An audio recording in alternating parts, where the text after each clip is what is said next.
जलालहू ओ मुझा करीम रब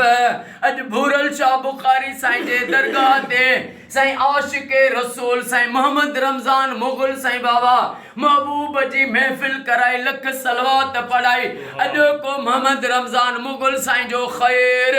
पंहिंजी बारगाह इलाही में उहद जबल जेॾो लिखण क़बूल फरमा रब नबी सरदार जो वास्तो थिए ऐं मुंहिंजे इमाम सजाद जो वास्तो थिए भूरल शाह शहीद जो वास्तो थिए मोहम्मद रमज़ान साईं खे जेका या शुगर जी तकलीफ़ आ या ख़त्म थिए साईं खे शफ़ा ॾे मोहम्मद रमज़ान साईं खे सिहत ऐं वॾी हयाती अता फरमा मोहम्मद रमज़ान साईं खे साईं जे पुटनि खे अमड़नि न्याणियुनि खे क़यामत ताईं आबाद फरमा मोहम्मद रमज़ान साईं जे रोज़ी रिज़्क़ में इज़्ज़त में बरकतूं अता फरमा साईं जे शहज़ादनि खे मौला हर मोड़ ते कामयाबी फतेह ऐं इज़्ज़त अता फरमा बाबा सईद हुसैन मैसर साईं खे साईं जे बचड़नि खे क़यामत ताईं आबाद फरमा बाबा हाजी साईं वडेरो सरदार हाजी अल्लाह वधायो भंड साईं खे साईं जे बचड़नि खे क़ुरान जे सदके क़यामत ताईं आबाद फरमा साईं गुलाम मोहम्मद सियाल साईं खे कराची वञनि था ख़ैर सां वञनि फतेह करे अचनि साईं जी मदद फरमा लियाकत अली मला साईं खे सिहत अता फरमा अली अंसर सिंधु साईं खे अली अंसर सिंधु साईं जे भाइरनि खे अमड़नि न्याणियुनि खे क़यामत ताईं आबाद फरमा इम्तियाज़ साईं फलियो खे ओ मौला ए करीम गुलाम शबीर अब्बासी साईं खे क़यामत ताईं आबाद फरमा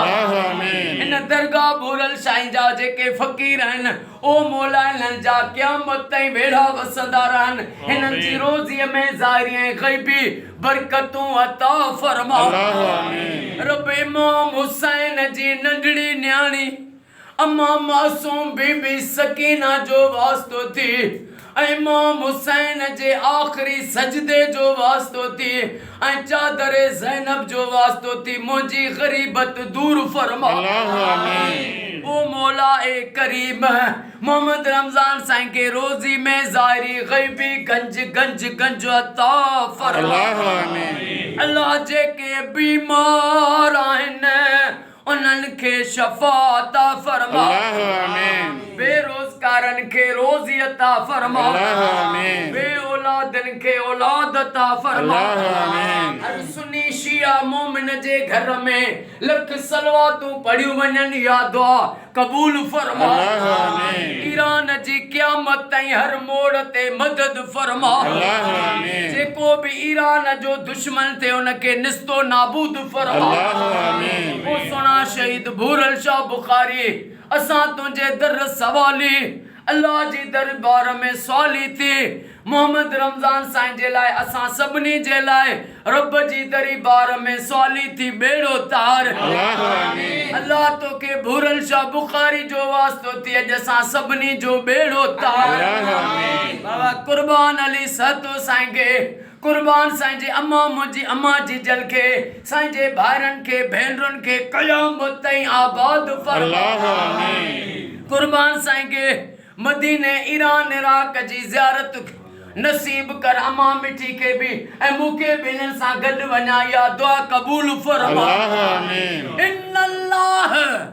व मलाइकतहू युसल्लूना अलल नबी हक नबी या रसूलल्लाह या